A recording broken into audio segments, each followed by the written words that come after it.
There is a moment that should feel simple, but for many people it never does. The work is done, or at least, enough is done. The pressure has eased. There is finally a little space in the day, a pocket of stillness, a stretch of time in which nothing urgent is demanding you. And instead of relief, something else begins moving inside you, a discomfort, a tension, a strange inability to fully settle. You sit down, but you do not arrive. You stop moving, but something in you keeps bracing as if motion were still required. You tell yourself to relax, yet the mind immediately starts searching for what else should be done, what may have been forgotten, what needs to be improved, what future burden is already waiting. This is what makes the experience so confusing. From the outside, rest is available. The conditions are there. No one is stopping you. No emergency is unfolding. Nothing obvious is wrong. And yet, rest itself does not feel safe enough to enter. At first, this can be easy to dismiss. Maybe you think you are just restless by nature. Maybe you tell yourself you are an ambitious person. Maybe you assume you simply have a lot on your mind, or that you need to earn your relaxation a little more fully. But the pattern keeps repeating. Something deeper begins to emerge. The problem is not only that you are busy. The problem is that when the busyness stops, something in you becomes uneasy. Rest begins to feel almost threatening. That threat is usually hard to describe, because it often is no clear object. You may not be afraid of anything specific. There may be no obvious thought like, if I stop, something bad will happen. And yet your body acts as though stopping is not allowed. You may reach for your phone immediately, start another task, mentally rehearse tomorrow, reopen work that could have waited, invent a reason, organize, fix, improve, clean, respond, optimize, prepare. The movement is often automatic, almost as if stillness itself creates too much exposure. This can become especially visible in the moments when rest is not just physically available, but emotionally deserved. You have worked hard, handled things, stayed responsible, carried what needed carrying. And still, when a moment to soften finally arrives, guilt begins creeping in. You should be doing something. You are wasting time. This is lazy. You do not deserve to relax yet. There is always one more thing. That guilt can be so normal that you stop questioning it. You stop asking why slowing down should feel morally suspicious, why breathing room should trigger self-judgment, why the absence of effort feels less like relief and more like danger. And over time, this becomes more than a mood. It becomes a structure. You begin organizing your days and even your sense of worth around motion, around productivity, around usefulness, around visible output. Not because these things are meaningless. They can matter deeply, but because something in you has started confusing activity with value. You may notice this in the way you speak to yourself when you are not producing. A day with less output feels heavier than it should. An empty afternoon feels more accusing than peaceful. A morning without urgency feels strangely hollow. Even joy can become difficult to enjoy if it is not attached to some form of progress. This is one reason rest can feel so emotionally complicated. It is not only about stopping work. It is about who you become in your own eyes when you are no longer actively doing. That is where the deeper unease begins. If your value has become tied to motion, then stillness does not only remove activity, it removes proof. Proof that you are useful, responsible, effective, necessary, worthy. Without the proof of movement, something in you begins to feel less solid, and that instability can be hard to tolerate. You may not consciously think, if I stop, I lose worth. But the psyche may behave exactly as if that were true. This often shows up in the body before it becomes clear in thought. Restlessness in the chest, anxiety in the stomach, a subtle agitation when you try to pause. You lie down and immediately feel like you should get back up. You sit quietly, and within minutes the mind begins accusing you of wasting time. You finish something difficult, and rather than allowing satisfaction, you move instantly to the next demand, as if the self can never remain unoccupied long enough to simply exist. This creates a relentless rhythm, a life in which even rest becomes another performance. You may try to optimize your rest, make it productive, turn it into recovery for the sake of future performance. Use stillness strategically, but rarely receive it freely. In that arrangement, Rest is never truly rest. It is only tolerated if it serves doing. And because of that, something essential is lost. The nervous system never fully learns that it is allowed to stop without explanation. The psyche never fully learns that existence is not earned through constant output. You may begin to notice how much of your identity is tied to this. Who are you when you are not producing? Who are you when no one needs something from you? Who are you when the day is quiet? The inbox is empty, the obligations are paused, and there is no clear task proving your usefulness. These questions can feel surprisingly destabilizing, because for many people, the answer is not immediately clear. The old identity knows how to exist in motion. It knows how to organize itself around demand. It knows how to become coherent through pressure. But once pressure decreases, the self can begin feeling strangely undefined. That is why rest may feel empty instead of nourishing. Not because rest itself is empty, because the structure of identity built around productivity no longer knows what to do with itself when nothing is being asked of it. This can create a painful irony. The very thing you claim to want, more rest, more breathing room, more peace, becomes hard to tolerate the moment it appears. You may spend all week fantasizing about time off, then feel uneasy as soon as it arrives. You may long for a free day, then fill it with unnecessary labor because the unstructured space feels psychologically too exposed. You may tell yourself you are exhausted, and still resist the one thing that could actually reveal how deep that exhaustion is.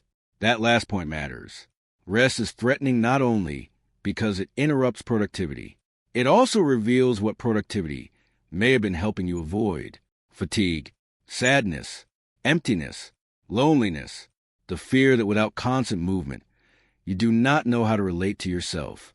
This is one reason the mind becomes louder when the outer world grows quieter. Rest removes distraction.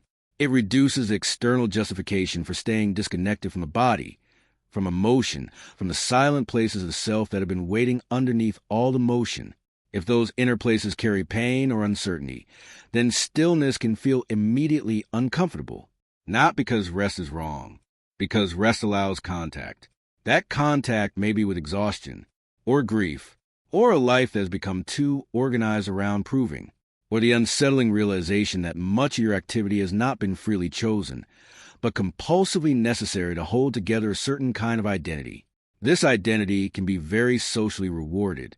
The productive one, the efficient one, the reliable one, the one who always has something going on, the one who gets things done, the one who remains in motion. That identity may even be admired by others. And because it receives affirmation, it becomes harder to question whether something is distorted within it. But eventually, the body begins sending clearer signals. Burnout, numbness, irritability, a lack of real satisfaction, even after accomplishment, a sense that stopping feels impossible, yet continuing feels increasingly empty. This is often a stage where the deeper truth starts becoming impossible to ignore. The problem is not only that you are tired, it is that rest has become psychologically dangerous. Not dangerous in reality, but dangerous to a structure of selfhood that depends on doing to feel real. That is why this issue is much deeper than time management, much deeper than laziness or discipline. It reaches into value, into identity, into the hidden belief that if you stop moving, something important about who you are may no longer hold together. And once that belief begins operating quietly in the background, every pause starts carrying emotional weight. Rest is no longer a neutral act. It becomes a test, a confrontation, a threshold. Can you stop without guilt? Can you exist without proving? Can you be with yourself when no task is there to justify your place in the world? These are not simple questions, but they're the real ones. Because once you begin asking them honestly, you realize that what looks like trouble relaxing may actually be something far more serious. A psyche that has learned to experience stillness as a threat to worth. That is where the real journey begins, not with better routines, with the recognition that the inability to rest is often the symptom of a self that has forgotten how to feel valuable when it is not performing. Pay close attention to what your mind does the second you stop, not later, not after a full day of rest. The instant the pressure drops, you close the laptop, the task is finished. No one is asking anything urgent from you. In theory, This should be the easiest part of the day. But instead of relief, your mind rushes in like it has just been given an emergency assignment. Did I forget something? Should I be doing more? Am I wasting time? What about tomorrow? What if I'm falling behind? That reaction is not random. Carl Jung would never have treated it as random. He would have seen it as a clue about the structure of the personality itself. When rest feels threatening, the real issue is rarely rest. The issue is what rest interrupts, what rest reveals, and what part of the ego no longer knows how to exist without a task to hold on to. Jung was very clear that the ego is not the whole psyche. It is the center of conscious identity, the part that says, this is me, this is what I do, this is how I stay coherent. That matters here, because many people quietly build their ego around usefulness, not around being, but around doing, not around inner presence, but around output, responsibility, competence, and visible effort. So when a movement stops, the ego does not simply lose activity. It loses orientation. That is why stillness can feel strangely exposing. A practical example makes this easier to see.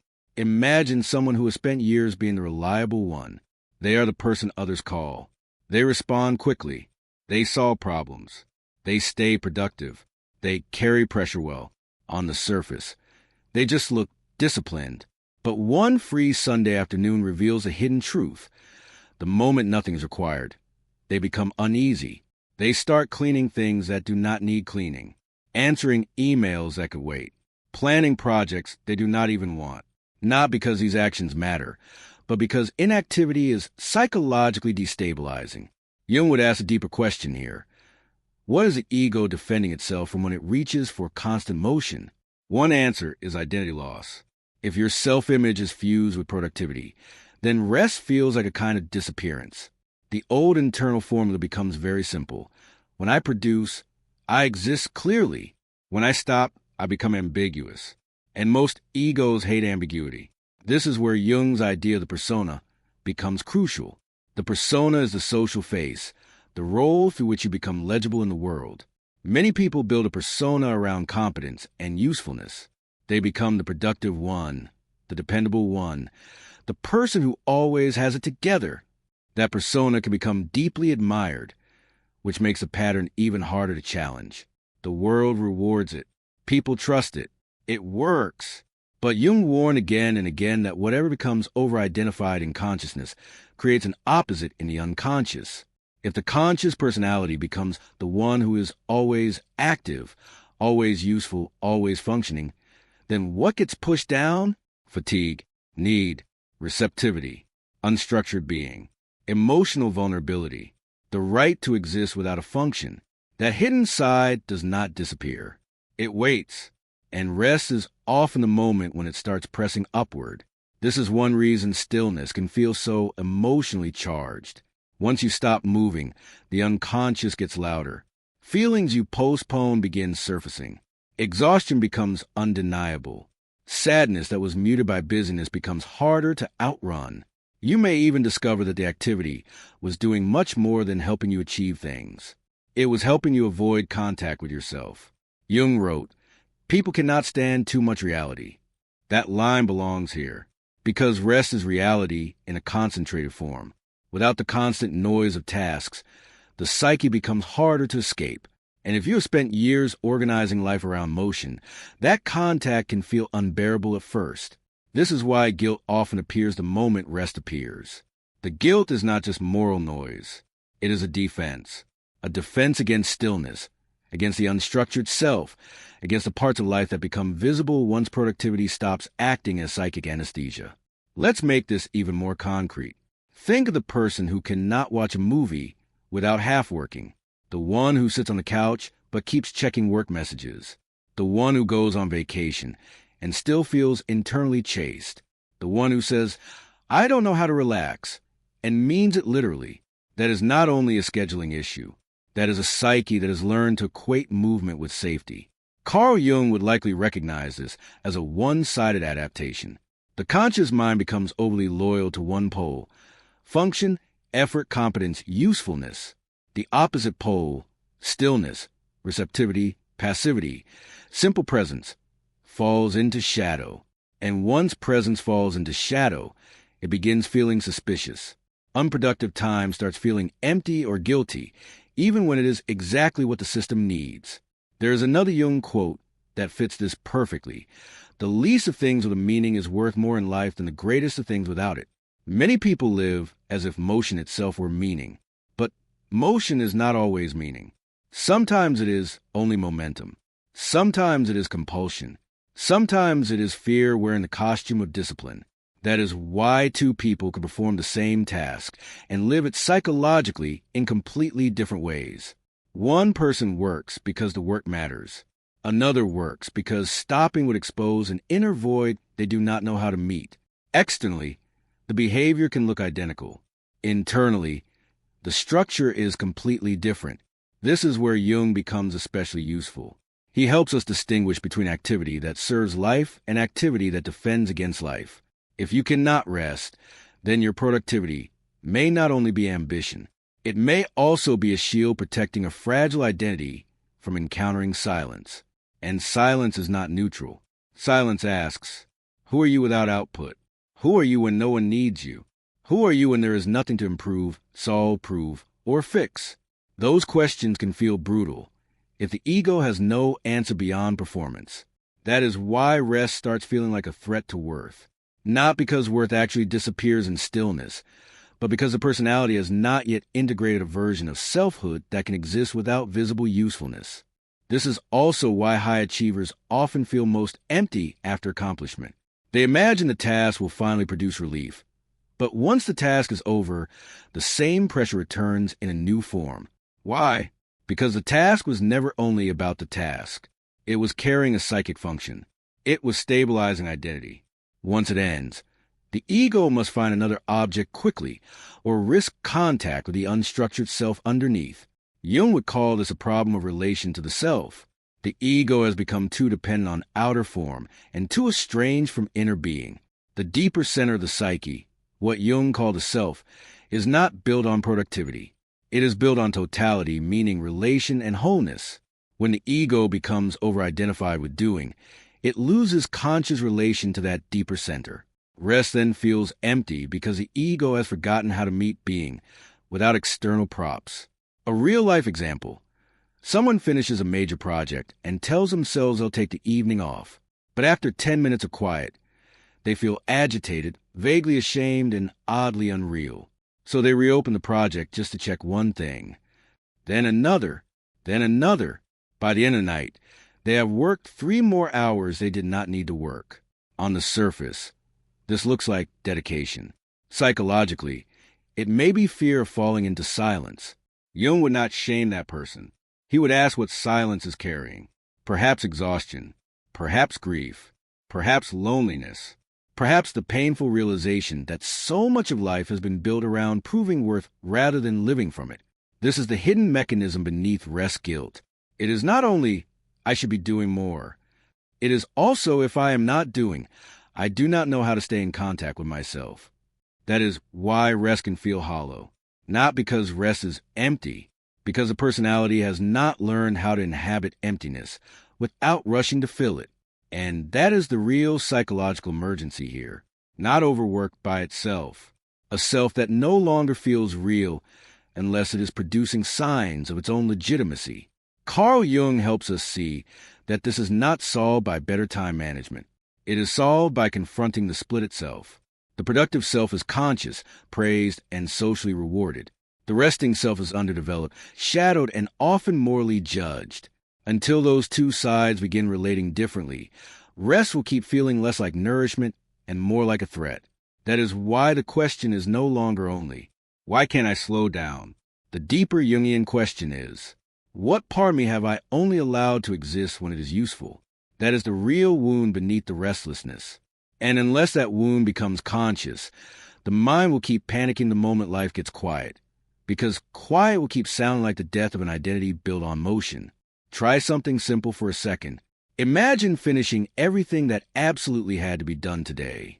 No urgent message left unanswered. No task hanging over you that truly cannot wait. No emergency. No immediate demand.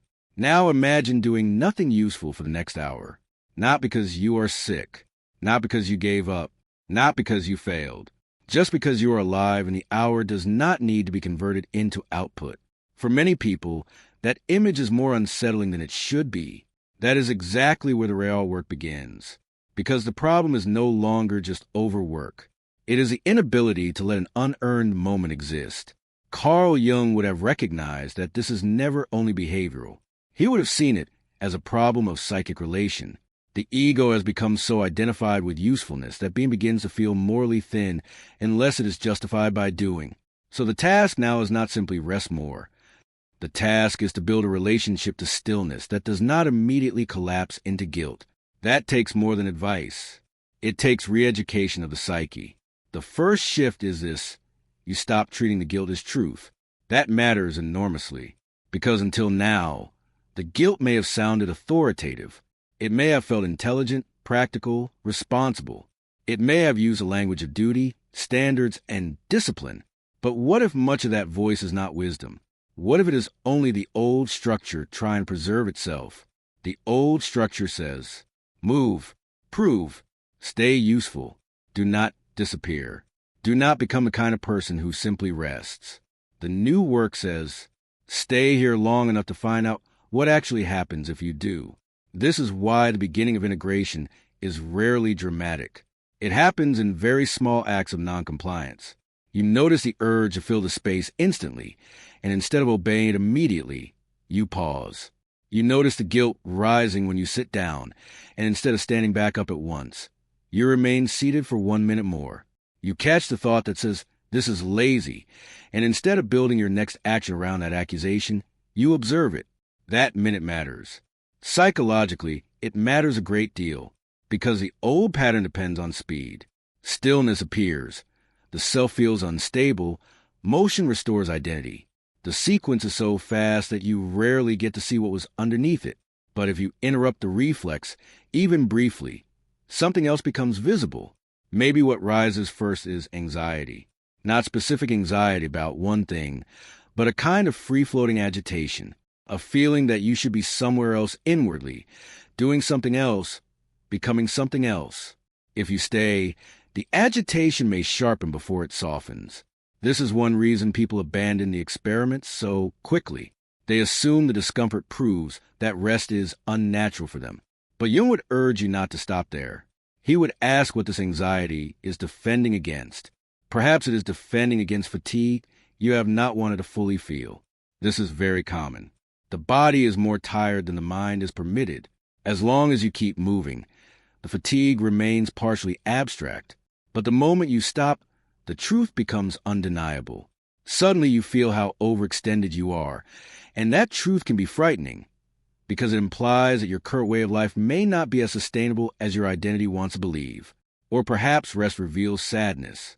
Many people discover that underneath constant activity, there is grief waiting. Grief over years lived under pressure. Grief over a self that was valued mainly for output. Grief over how little delight, spaciousness, and simplicity were allowed into ordinary life. If that grief starts approaching consciousness every time the day gets quiet, then of course the psyche will keep reaching for tasks. Busyness becomes emotional insulation, or perhaps stillness reveals emptiness. That may be the hardest one to face. If much of your identity has been structured around doing, then when doing stops, you may feel strangely unreal. You may notice a blankness that is not restful but disorienting. What I even feel? What do I want right now? What remains of me when there is nothing to accomplish? These are not light questions. They go straight to the center of the ego's dependence on productivity. Jung repeatedly insisted that symptoms have symbolic intelligence. So, if rest produces panic, it is not enough to call yourself undisciplined or incapable of relaxing. The psyche is saying something. It is telling you that being itself has become underdeveloped, shadowed, perhaps even feared.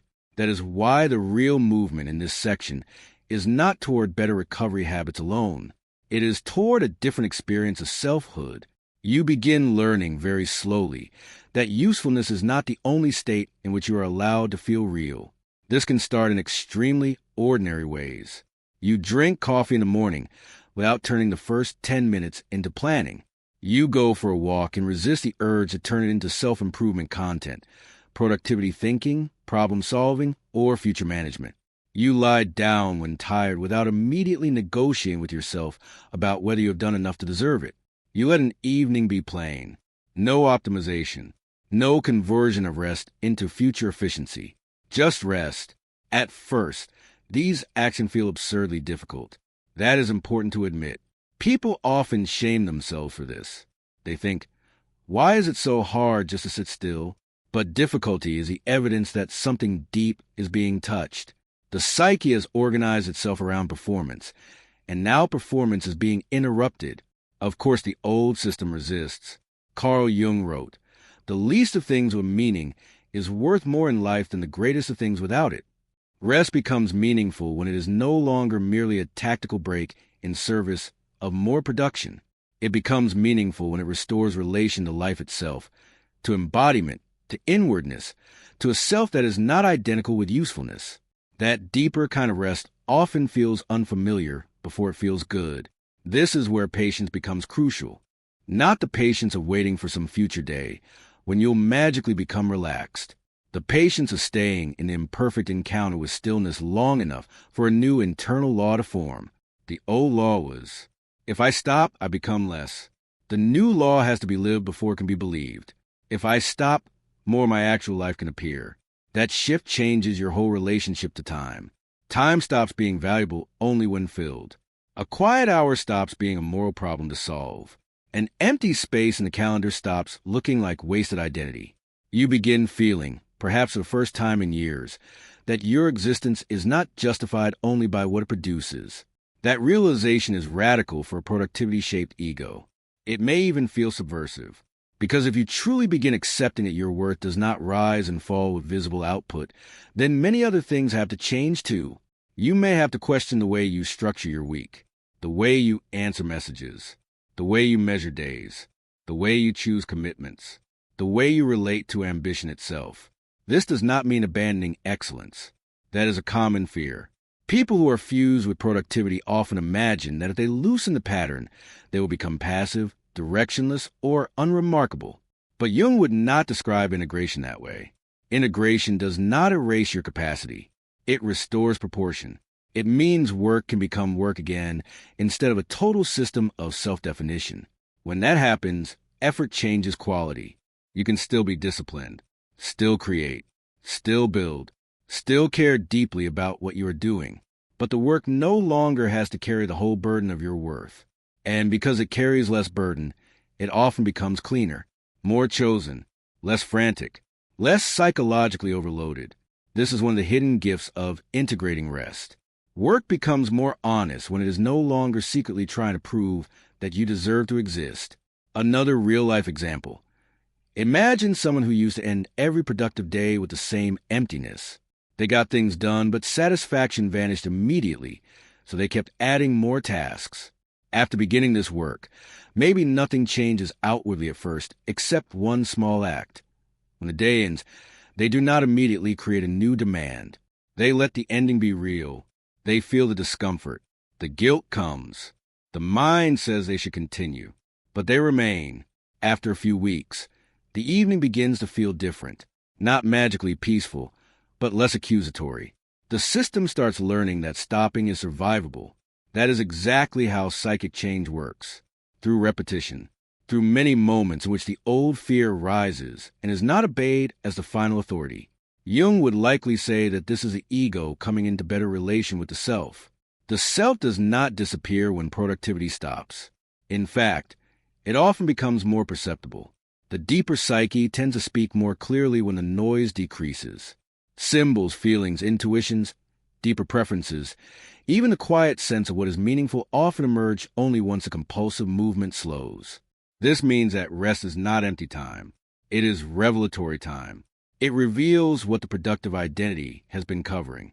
And yes, sometimes what it reveals is painful, but it also reveals beauty, subtle desire, real exhaustion, forgotten pleasure, an unperformed self, the part of you that never needed to become a machine in order to be worthy of life. This is what must be protected now, not the old identity, not the compulsion, this quieter truth, a truth that says, I can stop, I can exist without converting every hour into proof. I can let the day contain spaces that do not need to justify themselves. I can meet myself without immediately turning away into motion. That is not laziness. That is restoration of inner authority. And once that begins, rest starts changing shape. It no longer feels only like dead time or risky time or guilty time. It becomes inhabitable, not always easy, but real. And that is the real integration here. Not learning how to do rest correctly, but learning how to remain a person when no performance is happening. Because that is what your psyche has been afraid of all along. And once you survive that fear enough times, the old equation begins to break. You no longer have to earn every quiet moment. You begin to live some of them. That is where healing starts becoming visible, not in bigger output, in the fact that the self no longer panics every time life becomes still. What makes this pattern so painful is not just the exhaustion. It is the hidden belief beneath the exhaustion, the belief that rest must be earned, that stillness must be justified, that your value rises when you produce and becomes uncertain when you stop. Once that belief settles deep enough into the psyche, life becomes narrow in a very specific way. Even your free time is no longer free. Even peace becomes conditional. Even simple human pauses start feeling morally loaded, as if sitting down without proving something first were a kind of failure. Carl Jung would have understood that this is never just about habits. It is about identity. It is about what the ego has fused with in order to feel coherent. If usefulness became your proof of worth, then of course rest feels dangerous. Rest interrupts the old equation. It removes the visible evidence that the personality has learned to depend on. That is why your difficulty with rest deserves seriousness, not shallow advice. You are not just bad at relaxing. You may be carrying a psyche that forgot how to feel legitimate outside performance. And that is a very different problem. Jung spent his life pointing people back toward wholeness, not toward perfection, not toward endless productivity dressed up as discipline. Wholeness, a life in which the conscious self is not built on such a narrow image that whole parts of being, softness, pause, pleasure, receptivity, silence, must be pushed into shadow just to keep functioning. That is what is happening here. Rest has fallen into shadow. Simple existence has become suspect, and so the task is no longer just to improve your schedule. The task is to restore your relationship to being. That may sound abstract, but in real life it is deeply practical. It means learning that a quiet evening is not wasted, that stopping before collapse is not laziness, that not every empty hour is a problem to solve, that you do not have to convert every piece of time into output in order to deserve your place in your own life. This is hard because the old system often feels righteous. It says be responsible, stay useful, keep going, do not become soft, do not become lazy, do not fall behind. And sometimes responsibility matters. Sometimes work matters deeply. Jung would never have denied that, but he would also insist that when one function dominates two completely, the psyche pays a price. A life built only around doing eventually loses contact with meaning. A self built only around usefulness eventually forgets how to inhabit ordinary life without pressure. That is why the restlessness appears. That is why the guilt appears. That is why stopping can feel like a threat. Not because rest is wrong. Because the old identity has not yet learned that you are still someone when nothing is being produced. This is where the deeper correction begins. You do not need to become a different species of person. You need to stop making war with the parts of life that cannot be measured. Silence, recovery, pleasure, presence, a slow morning, an unfinished afternoon, an evening that is allowed to remain simple. These are not interruptions of life. They are part of life. And if they have become difficult to tolerate, that difficulty is showing you something essential about the way worth has been arranged inside you. Before we close, sit with one question honestly. When you rest, what are you most afraid will happen? Will you fall behind? Lose control? Feel too much?